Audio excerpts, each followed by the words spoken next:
Et si je vous disais que certaines des marques françaises que vous utilisez tous les jours, ces enseignes que vous pensez représenter notre savoir-faire et notre culture, ne nous appartiennent plus? Depuis quelques années, des investisseurs chinois rachètent discrètement des fleurons de notre économie. Ces acquisitions ne sont pas de simples transactions commerciales. Elles cachent des enjeux bien plus grands qui touchent à notre souveraineté économique, à nos emplois et même à notre identité. Aujourd'hui, je vous dévoile un top 10 qui pourrait bien vous faire réfléchir. La dernière enseigne risque de vous faire tomber de haut. Juste avant de commencer, assurez-vous d'être abonné à notre chaîne pour ne manquer aucune de nos vidéos. Et si le cœur vous en dit, un petit pouce en l'air pour remercier notre travail. Numéro 1. Carrefour. Carrefour, leader historique de la grande distribution en France, a fait face à des difficultés en Asie. En 2019, la société a vendu 80% de ses activités en Chine au géant chinois Suning pour environ 620 millions d'euros. Cette vente signe l'abandon de Carrefour sur un marché pourtant crucial. Cette cession a choqué l'opinion publique car elle symbolise la difficulté des entreprises françaises à concurrencer des acteurs locaux bénéficiant d'un soutien massif de l'État chinois. Aujourd'hui, les anciens magasins Carrefour en Chine portent encore son nom, mais le contrôle est entièrement entre les mains de Suning, ce qui réduit l'influence française sur l'une des plus grandes économies mondiales. Numéro 2, Auchan. Tout comme Carrefour, Auchan a été contraint de revoir sa stratégie en Chine. En 2020, Alibaba, le géant chinois de l'e-commerce, a pris le contrôle de Sun Art Retail, la société qui gérait les hypermarchés Auchan et RT Mart en Chine. Auchan a dû céder la majorité de ses parts, perdant ainsi le contrôle sur un marché où elle avait pourtant investi massivement. Cette perte de souveraineté illustre l'incapacité de certaines entreprises françaises à résister face à l'écosystème économique et numérique chinois qui allie puissance financière et contrôle étatique. La sortie d'Auchan de Chine a marqué un tournant inquiétant pour la grande distribution française. Numéro 3, Danone. Bien que Danone n'ait pas été racheté, la marque collabore étroitement avec Mengniu Dairy, l'un des plus grands producteurs laitiers de Chine. Ce partenariat stratégique a permis à Danone d'étendre sa présence sur le marché asiatique. Cependant, cette dépendance pose question.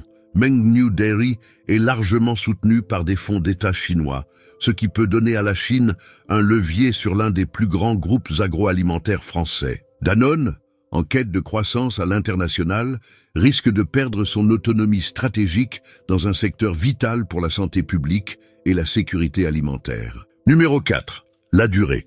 Ladurée, icône de la gastronomie française, est devenue un symbole du luxe en Asie, en grande partie grâce à des capitaux chinois. Ces fonds ont permis à Ladurée d'ouvrir de nombreuses boutiques en Chine et dans d'autres pays asiatiques. Cependant, ce développement soulève des inquiétudes sur la dépendance économique de cette marque française emblématique. L'expansion rapide dans ces régions reflète une stratégie financièrement avantageuse à court terme, mais qui pourrait diluer son identité à long terme. Ladurée incarne désormais une version du luxe français façonnée par des investisseurs étrangers. Numéro 5. Aéroport de Toulouse-Blagnac. En 2015, un consortium chinois dirigé par Shandong He-Speed Group a acquis 49,99% des parts de l'aéroport de Toulouse-Blagnac. Cette acquisition a suscité une vive polémique en France. L'aéroport, bien qu'étant une infrastructure stratégique, est désormais partiellement contrôlé par des investisseurs étrangers. Les critiques ont dénoncé une vision court-termiste, sacrifiant un actif clé pour financer des besoins immédiats. Cette privatisation illustre une tendance préoccupante où des infrastructures critiques, essentielles à la souveraineté économique et sécuritaire, passent sous contrôle étranger. Numéro 6, Accor Hotels.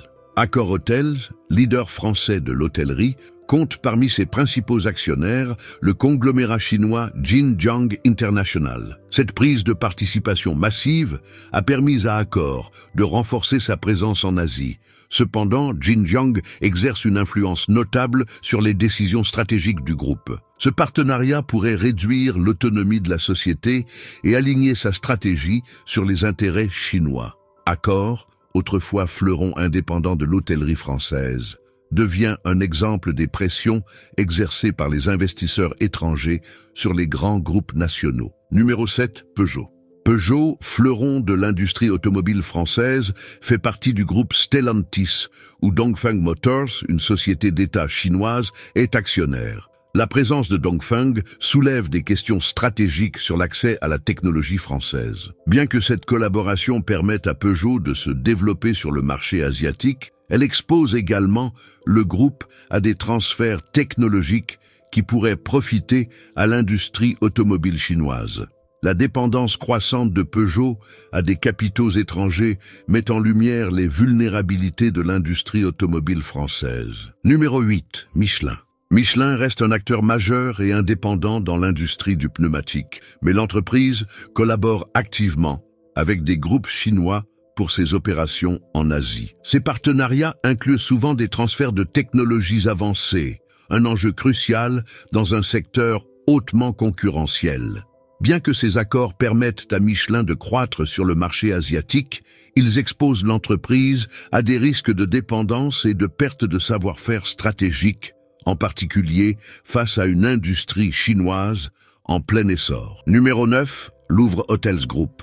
Le groupe Louvre Hôtel, qui regroupe des marques telles que Campanile, Kyriade et Golden Tulip, a été acquis en 2015 par Jinjiang International, un conglomérat chinois. Cette acquisition a permis à Jinjiang de devenir l'un des plus grands groupes hôteliers mondiaux, tout en renforçant la présence de l'influence chinoise dans le secteur. L'achat de Louvre Hotels a suscité des inquiétudes quant à l'avenir des enseignes françaises sous contrôle chinois. Ces dernières années, le groupe a élargi sa présence sur les marchés internationaux, notamment en Asie et en Europe, ce qui a contribué à l'expansion de l'influence chinoise dans l'hôtellerie mondiale. Numéro 10.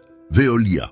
Veolia, leader mondial de la gestion de l'eau et des déchets, collabore avec des investisseurs chinois via des joint ventures. Ces partenariats lui permettent d'accéder à des marchés locaux fermés aux entreprises étrangères. Cependant, la présence chinoise dans ces partenariats donne une influence significative sur des technologies cruciales en matière d'écologie et de gestion des ressources naturelles. Veolia, qui incarne l'excellence française dans le domaine environnemental, risque de perdre une partie de son indépendance stratégique. Ce classement met en lumière une réalité troublante. De nombreuses entreprises françaises, souvent des leaders dans leur domaine, ont dû céder du terrain face à l'influence des capitaux chinois. Ce phénomène soulève des inquiétudes sur la souveraineté économique et la capacité de la France à protéger ses fleurons industriels et commerciaux. Merci d'avoir regardé cette vidéo. Si vous souhaitez une partie 2, écrivez simplement partie 2 en commentaire, ou bien ce que vous avez pensé de cette vidéo. Comme d'habitude, toutes les sources sont en description de la vidéo. Je vous dis à bientôt sur la chaîne Le Guetteur des Crises.